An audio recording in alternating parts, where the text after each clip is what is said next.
Welcome back to a brutal Vulcan playthrough. This is episode 9, Skybox edition. So I did a quick mine run in the previous episode. Just zip through this starter stuff.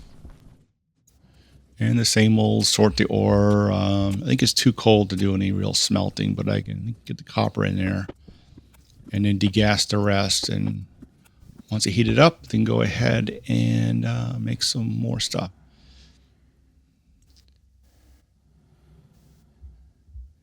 I can spell mod here. So I modded the electrical printer in the last episode. I'm going to finish modding all 3 of the remaining printers, so I'll have all tier 2 printers, which is nice because not only give you more items selection, but it speeds up the production.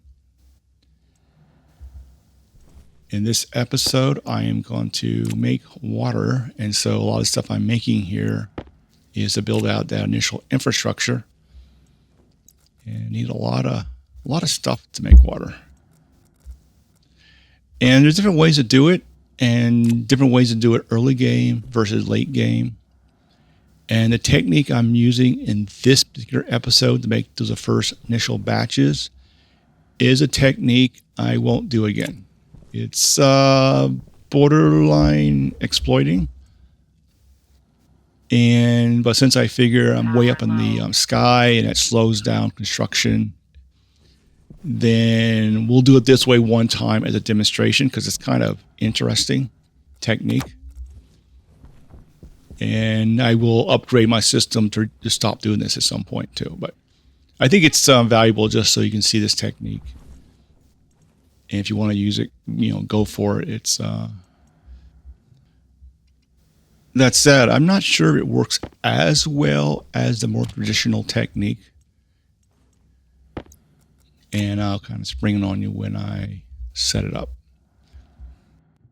All right, I'm going to be printing for a while, and printing and smelting, so we'll just kind of speed this up a little bit. All right, so what I did last time, my last year Vulcan run, which has horrible audio, is I set up convection radiators outside, and then I had doors. So basically they're like a little room with a bunch of doors on them, and if outside was cooler than inside, the doors open. If it's hotter outside than inside, the doors are closed. And this means I would not reheat up any gas in those pipes during the day. So you get it down to say 300 Celsius, you're not going to spike it back up to 700 plus Celsius during the day because the doors will close, and that prevents the heat from getting in. And that technique worked quite well. And so you just basically move the gas into those radiators. It cools. Once it gets cool enough, you bring it back in as water, and you can basically just get that last jump, because what happens is as it converts to water, it moves that heat back into the gas. You're cooling it, and that little bit you can get below 100 Celsius, which is enough for a bottle filler to fill. And that's probably the second thing I'm pushing to the edge is bottle fillers will fill if you can get it below 100 Celsius. Now, I'm not sure who would drink boiling water, but that's the way it works. I think they should lower that down to 50. Now, I think the problem is they make it too tough. That's going to throw off a lot of players. I think in the past I gave myself I wouldn't fill the bottle unless it's under like 30 Celsius or something like that. Just a self-imposed restriction. So I kind of get the water down much cooler. In this case, I say I'm going to be a little cheesy. And I'm still, it's been a year since I've done this stuff and refreshed myself, and then I'm stuck in the sky. So we'll just use that. But it's useful to show the technique, and you can decide whether to use it or not. And so basically here we have traditional. We bring in the volatiles. We use O2 that I'll put in that green tank from the hydroponic room. Then you mix it. Fortunately, because you're mixing volatiles with O2. I think it has to be over 300 Celsius before it combusts automatically. And so it's cool enough because it's 127, because I only pull the volatile during the night, and the O2 is like 25, 30, somewhere in there. So when it mixes, it's way below the threshold for combustion or self-combustion. And another printer mod. Get the next one going here.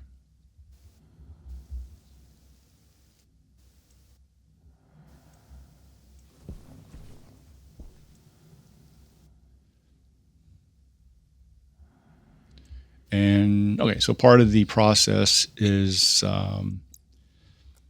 this is typically what you do early game, is use a filtration unit to separate the steam from the output of the combustor.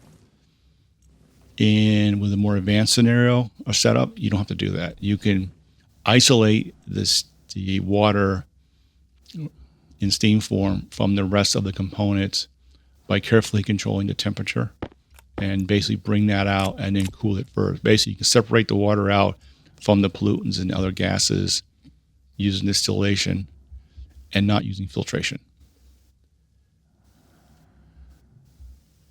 But that's a lot to set up in a brutal scenario. Now, if you're doing normal, yeah, some of these things I'm doing here, I wouldn't do, because you have way more time to get things set up correctly. And more printing and creating a pile. Believe it or not, at the end of this episode, I will put a locker in here. Why I waited that long, I'm not sure. But and we got lots of plants. Now, I have multiple feedback based on my comment. I made a statement saying that the plants only produce O2 once they're mature. That is incorrect. They will generate O2 the minute you get, the minute they start growing. And apparently that rate does not change. So whether they're small, mature, they generate the same amount of O2 in growth. So effectively, if you want to pick all your plants and replant them all to increase it, it's not going to impact your O2 production rate.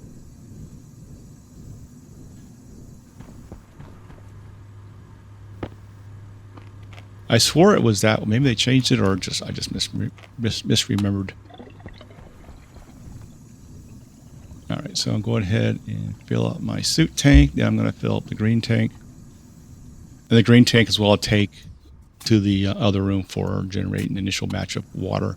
Long term, of course, to be all piped in. And I'm pulling water out of my hydroponic system. And yeah, the O2 is definitely, the CO2 level is low. I also received multiple feedback on pulling gas directly from outside. Yes, I'm aware that's not a great technique. I just did it because it's quick to nail out, and it should provide enough to get going until I have more time to do something fancier.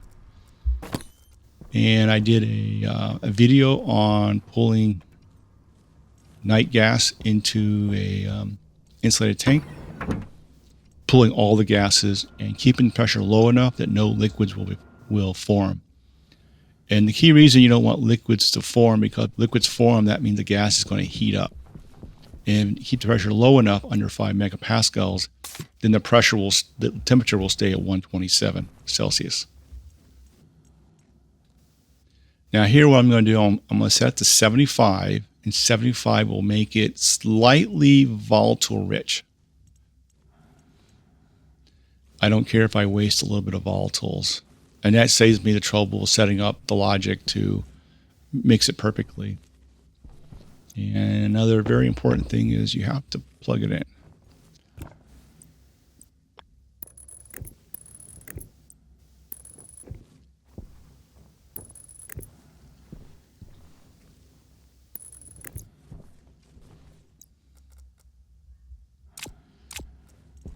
Okay, so that's all running. I don't have enough volatiles to really cause those pipes to get critical.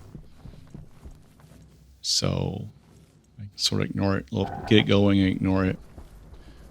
The stairs. I'm becoming a real fan of the stairs for some reason. Typically I just fly around and not bother with it. This is pretty hot gas, so I'm going to put it a little bit up here. It's not right on the base.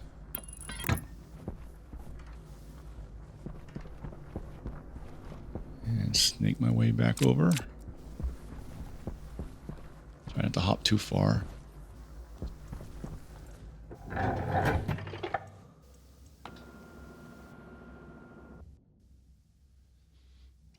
And make the mad rush across base. Oh, another mod. Done. Got all 4 of them upgraded.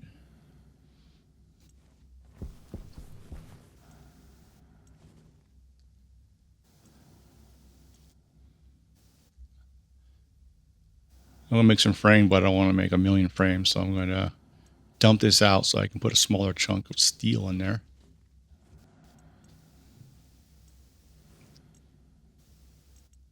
I was looking for the sub 50. There's a 40. And of course, I left the eject switch open. So we'll do it again. It's in there.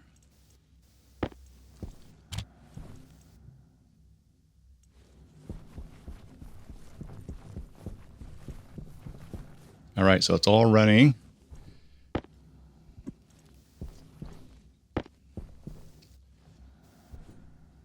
All right, so what am I doing here? First I got to find the right equipment. So we combust, we run it through the filtration to pull out the steam. Everything else we dump outside. And conceptually, you can use that super hot heat for a Stirling engine or for a furnace, something else. For now, I'm just going to dump it. So the way that's set up coming out of the filtration, so the filtration just has steam, which is basically water in liquid form or vapor form, depending on temperature and pressure. And so we have a condensation valve, which is near the wall. So any water it forms will go into the liquid side. And then I immediately use the purge valve to pump any water vapor and gas form back into the gas side, purge valve, into the gas side. And I set it to 0. So effectively what it does, it empties out all the liquids and puts it back into the gas side. You might go, why do that? Well, because I'm cooling the gas side. I'm not cooling the liquid side. And that's emptied out, so we don't need this on anymore.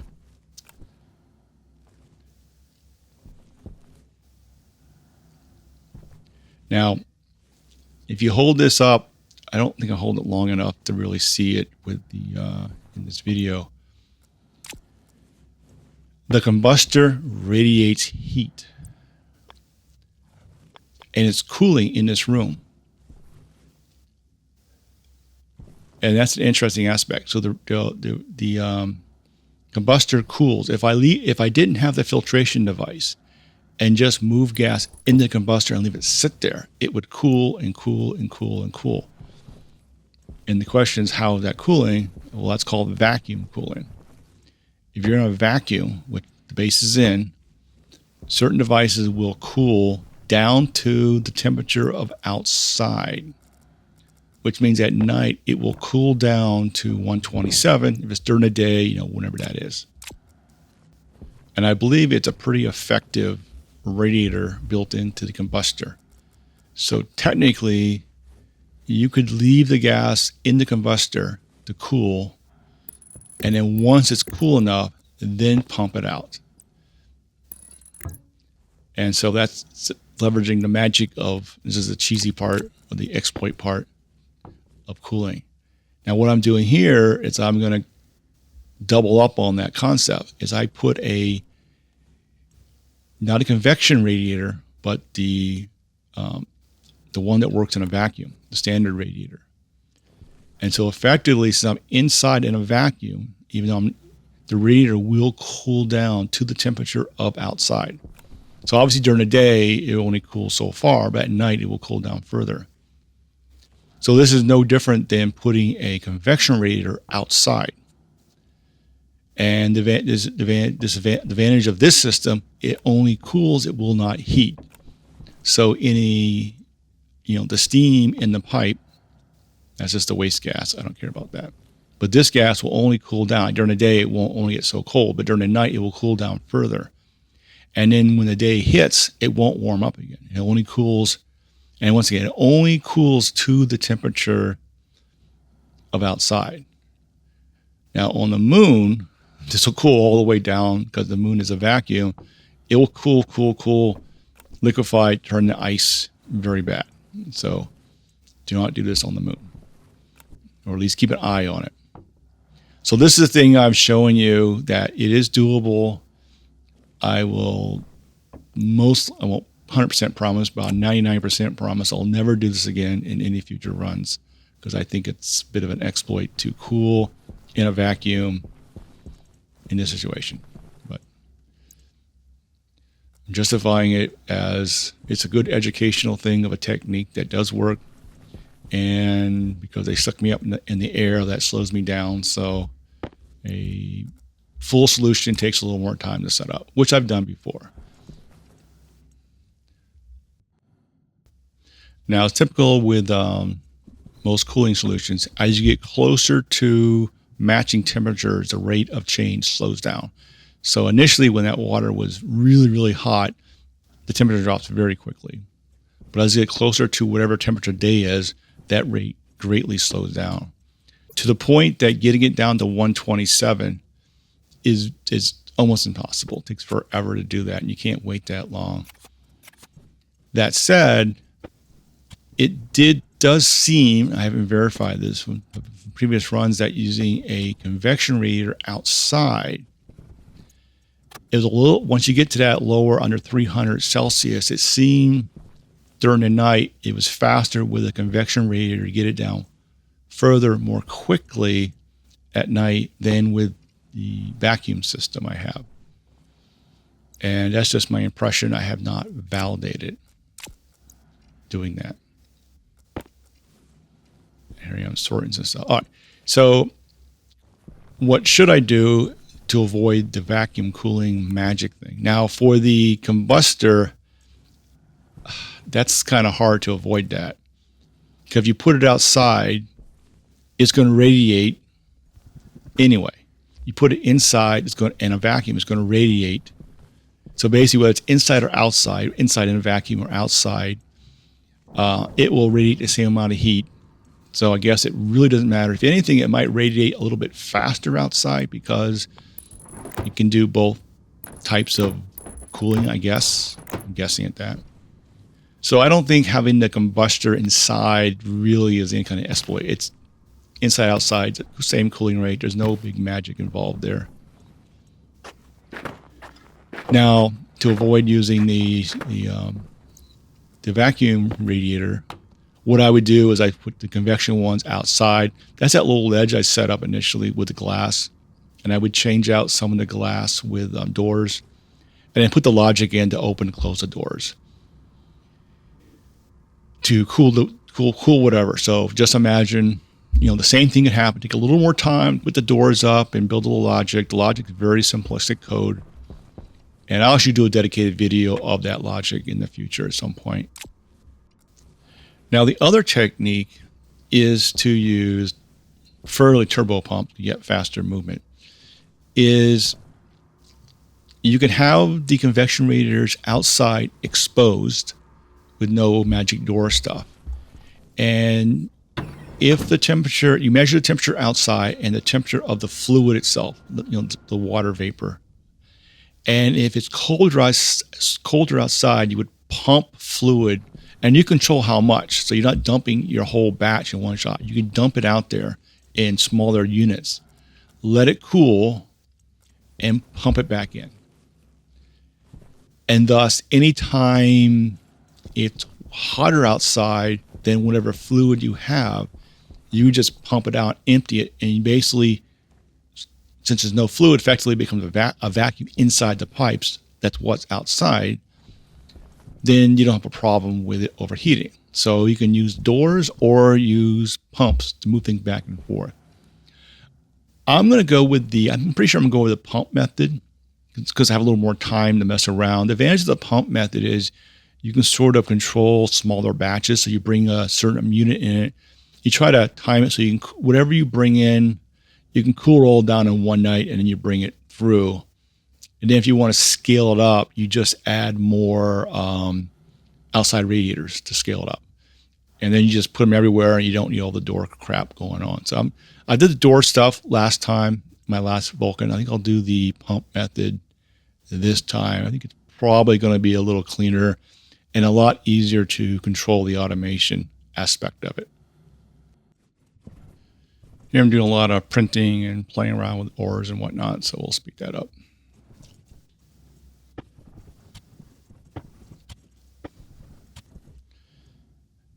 And then another area of weakness I currently have is I have a really crappy way to generate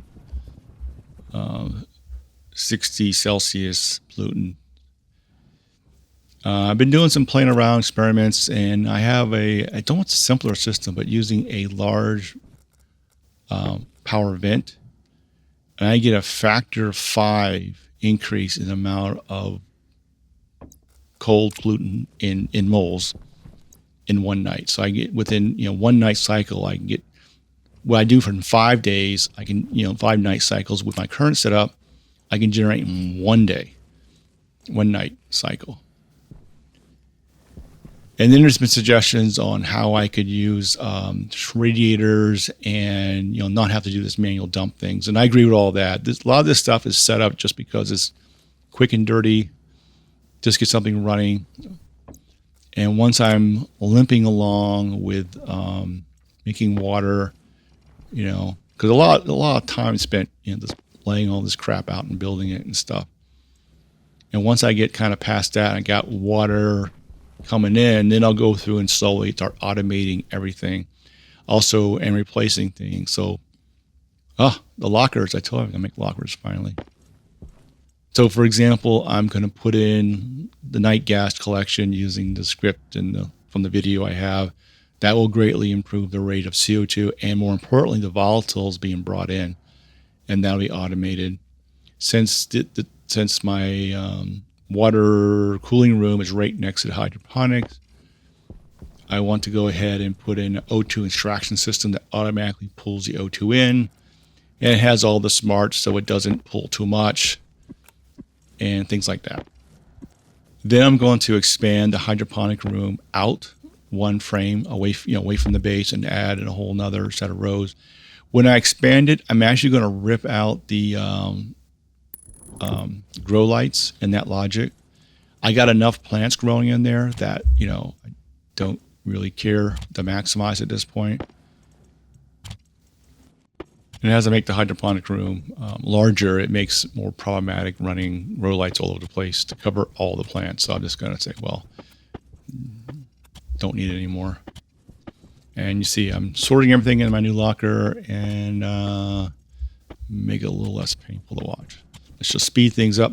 I should have done this earlier. I spend too much time just looking for stuff that if I just had everything in lockers. All right, so that's outside. I look at that just so I get see it. It's down, but because it's hot outside. So my plan here is to get it down to a reasonable level, and then I'm going to slam it with the gas that I have in the other tank. I'm trying to get, so I just have the water, and and I play with this for like 10 minutes, trying to get it. And I went with the small instead of the large because it's easier to fit it in, and I figure, I'm just not doing that much, so it should be good enough. I also have the wiring in the way, so I got to put it in a place where it doesn't interfere with the wiring. And I'm trying to figure out how to cable this in and get the wire there. And I don't want to move the wire. Look at the wire. Did I move the wire? Now I can put that in the air. Okay, this is painful to watch. I'm going to speed this up because I just sit here and F around with a radiator for way too long, it seems.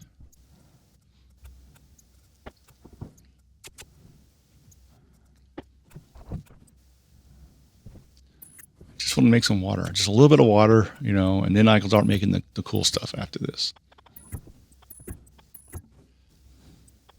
Yeah, so I definitely been spending a lot of time thinking about definitely upgrading the way I pull pollutants and cool with like large power band, different power vent, different designs. And if I figure, well, maybe I just throw a lot of, power at it, like use like one big fan and a whole bunch of stuff, and just, I can just power that water down, cool it down very quickly. So I'm going to change this. All that stuff going to get changed out. I'll work through it. Just seeing, once it gets too hot, I have to dump it, and someone gave me suggestions of using heat exchangers so I don't have to manually dump it. I agree.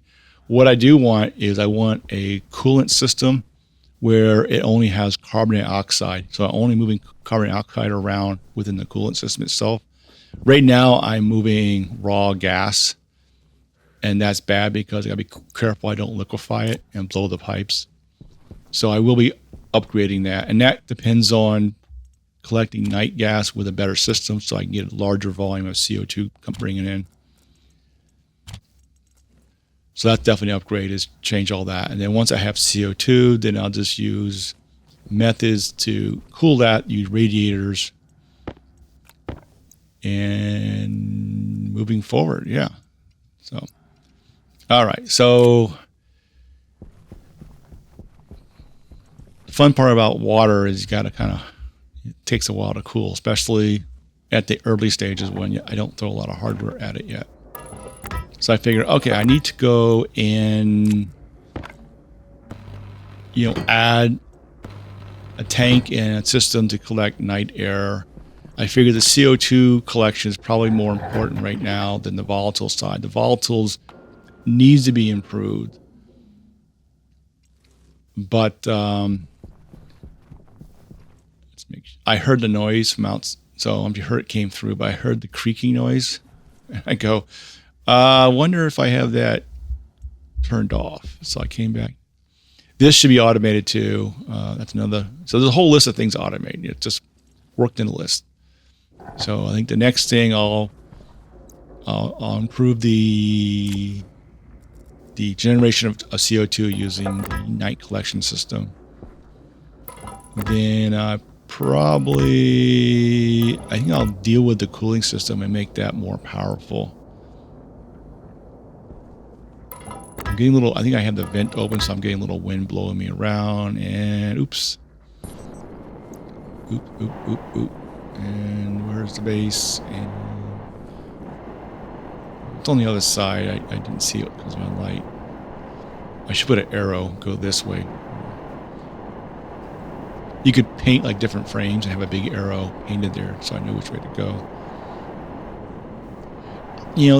This has actually been the coolest thing, having this floating base that you can barely reach that bottom tier. I wish there was some way that could be built into a scenario somehow. Maybe you build on top of a lava lake. That'd be kind of interesting. I mean, you can still fly above the lava lake, so, like, you have to build on lava lake, but you can't use a jetpack. I'm not sure how to get started on that, but anyway, so I'm trying to build a walkway all the way across, all the way down to the end, so I kind of wander down there, and then the next episode I can set up the tank and the vent and the logic and all that crap. And so effectively we'll collect it at night, and then I'll hook up the valves and I'll put a separate output, I'll deal with that. And then you can start pulling in that CO2 from this tank, which will be higher pressure. And I'm looking at it going, is that going to block? I didn't bring it. I was going to put another passive vent in there before I put a frame over it. Figure I stick them there now, just in case I need. If I don't use them, I don't use them. And then I forgot I have a hull. So I kind of skipped over that section, so I fell through. Fortunately, now I can actually see my base.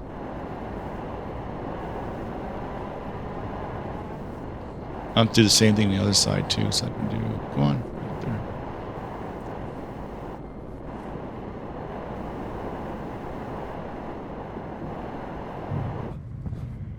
I jump, and I jump too high. Although Vulcan definitely looks much nicer now. So I was going to run and grab a passive event. I'm still like day shy, even though now, because of when I'm set up, I've got more enough cooling. I can virtually, if I fill my tanks and carry an extra waste tank, I can basically stay out all day at this point and just cool down.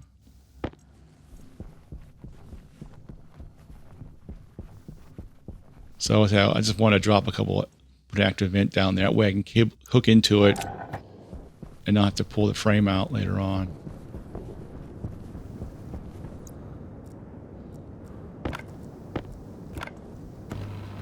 I wonder if anyone's done a no jetpack run.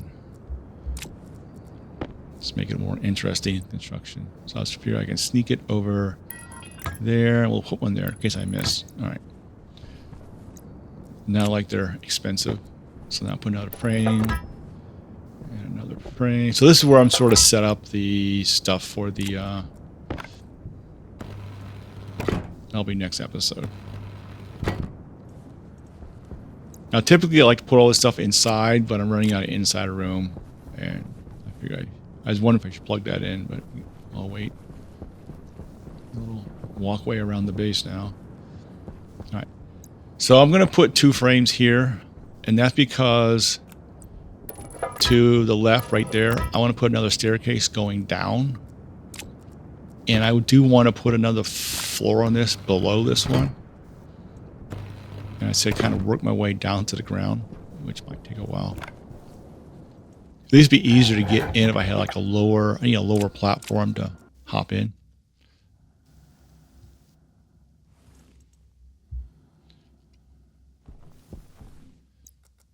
And definitely a little more waste in my tank now. I figure the battery might get replaced by now, so let's take care of that. 26 days without dying.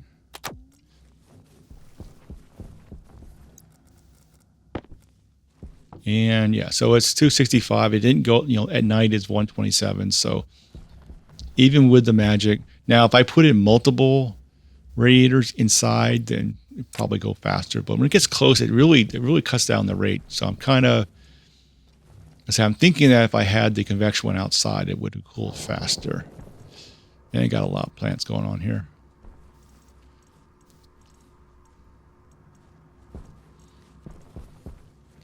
A lot of potatoes. I mean, I wish they gave you a few other seeds, They should have started potatoes, wheat, and soy. That would be a good combination.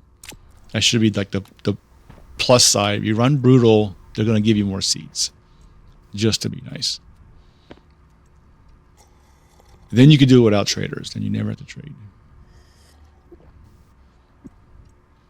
It's almost like they put the trader feature in and they want you to use it really badly, in my opinion.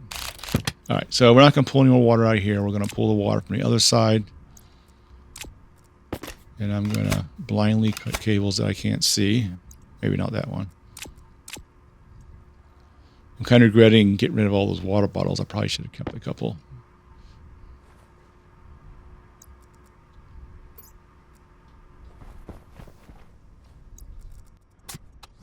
Okay, same old, same old. So let's just turbocharge it a little bit. Yeah, I did a video of a chip to put in your O2 filler to keep it from blowing up the tank. I just need to spend 2 minutes to program it and drop it in. I figure when I build a smart tank, then I'll set it up then. Okay, we got a water bottle. And I'm just going to put it here. And I says, this is the next. I don't like this. This is part of the game. I said, personally, I prefer to keep the water to 30 just to do it. But it is a functional technique. Hopefully I won't do this again.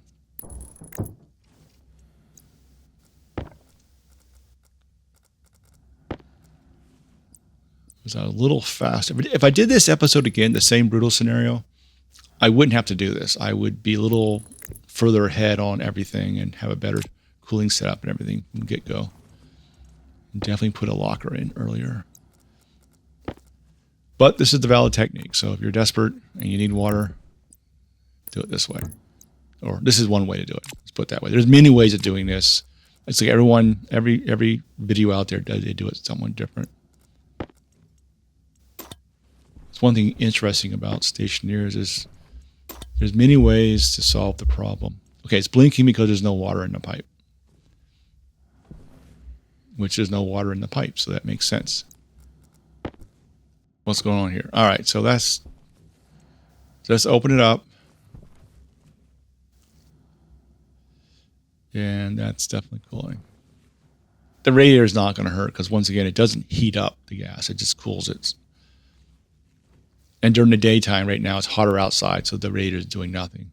Oh, speaking of radiators, if you delete that radiator, I'm pretty sure any water in that radiator will be gone. So make sure you drain those pipes, or maybe you don't care about the water loss, then you don't care. But if you care, early game, drain it before you delete it.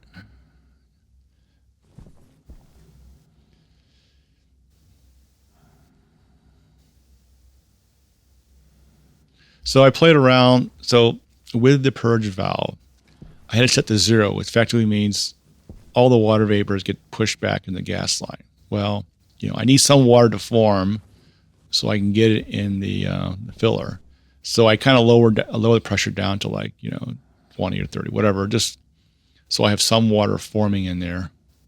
So right now, now, even though there's water in there, the filler will not accept water unless it's under 100 or maybe 100 below. So what should happen is, the fluids pull over and turns into gas and moves back and forth. So, yeah. Now, this only works because I had a large amount accumulated. When I upgrade the cooling system to generate, at 5 times the rate, then I can do this cycle every day and not cause a problem. So maybe that's the first thing I do in the next episode is upgrade the cooling system. It's probably the first thing. It's probably the most dire thing I need right now. And then after that, I'll increase the CO2 production and the volatile production. And I may do I'll probably do a standalone video of the upgraded cooling system because I'll put automation in there. So, and with cooling on Venus, there's different ways to solve this problem. So I'll try a solution and go with that. It'll definitely be better than what I have now, and hopefully be automatic. It will be automatic, so I don't have to play with the switches anymore. Just let it run. So I'm sitting here waiting for the water to cool. So what can I do that's somewhat useful? Maybe print another housing or another IC chip that I'll need for doing the automation stuff in the next episode.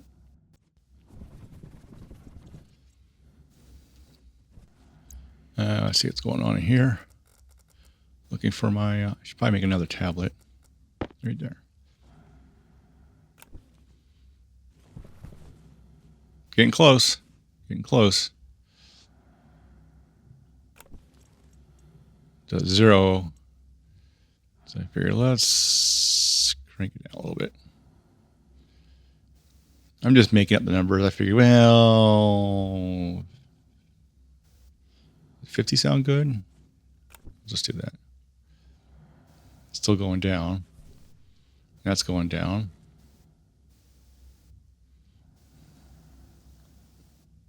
I think every bottle is like about 80 moles per bottle.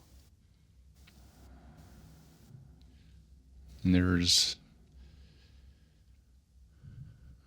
almost a little 90 there. Plus there's some in the other tanks, in the rest of the pipes too. And that's getting hotter.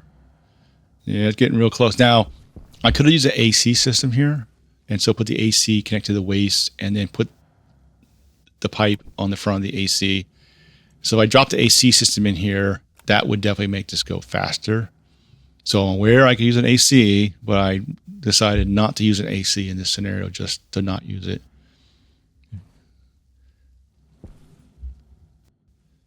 I'm already playing games with vacuum cooling. I'll figure I'd skip the AC for now. Okay, so we got water. We have water. Pretty warm water, but we have water. I think once the water goes into the bottle, it loses its knowledge of the original temperature. So if you put the water in the bottle and then take the water in the hydroponic and manually drain it into the hydroponic system, I'm pretty sure it will not increase the temperature because there's no property associated to the water bottle of its temperature. Like if you put the water bottle in the ground, I don't think you can put a atmospheric unit on it. What it tells you. I actually didn't try that.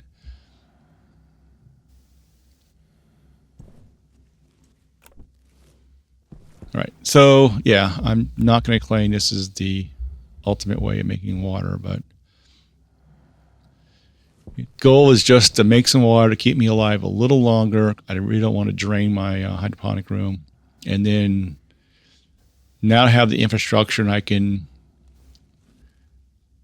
do baby batches of water.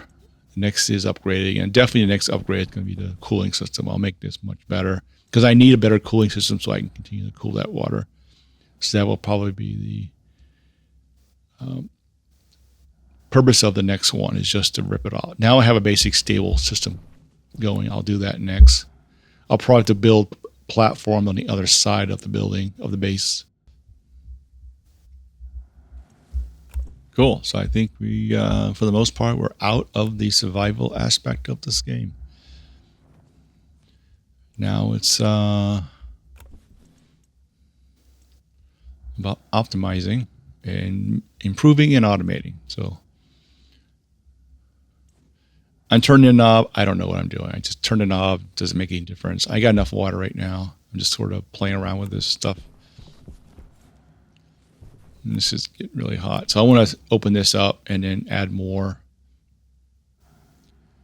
to the next. And there's a whole bunch of, if I change the purge valve to the liquid tank to a lower value, I get a lot more gas coming in here. I have it pretty high.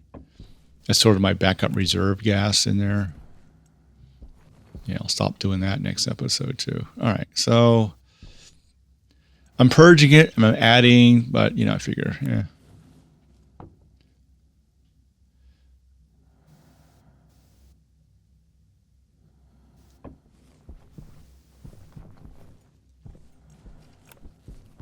So I can do another batch of steam or another batch of water. I might have to replace my tank there. Turn that on, turn that on. And with these small batches, it's not a worry. If you have a large volume coming through, you need logic in those in that combustor to prevent it getting too high. All right, so turn back to 0 just to work completing a batch until it gets to a reasonable temperature. We'll turn this off so this can cool down and we don't F up our hydroponic cooling too bad.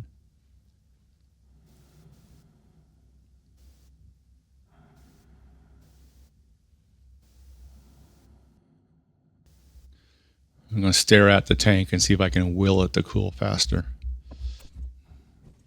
Yeah, I figure it's good enough. Not all the way. Yeah, we got some water. Okay. And I actually have a lot of water still in the hydroponics, so I could drink a couple times out of that if I was desperate.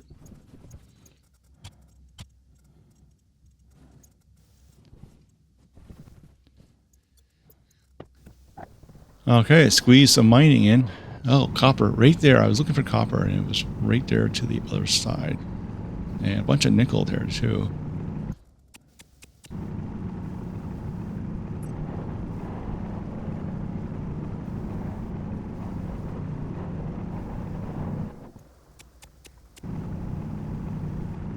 A bunch, actually.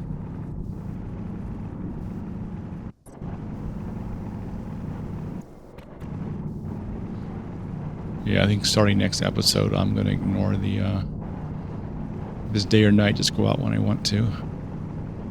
That'll make things easier, a little faster to get things going.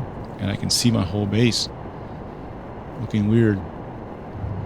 Yeah, you can that second stair in there. The second stair would be easier, and then build another platform underneath there, and I can get from one level to another. Once I have the second platform below it, I will put, and I create a vacuum. I'll put an internal, stairs case in there. But initially, I'll keep it separate so I can get that vacuum to the lower section. All right, so we're at the end of this episode. Until next time, see ya.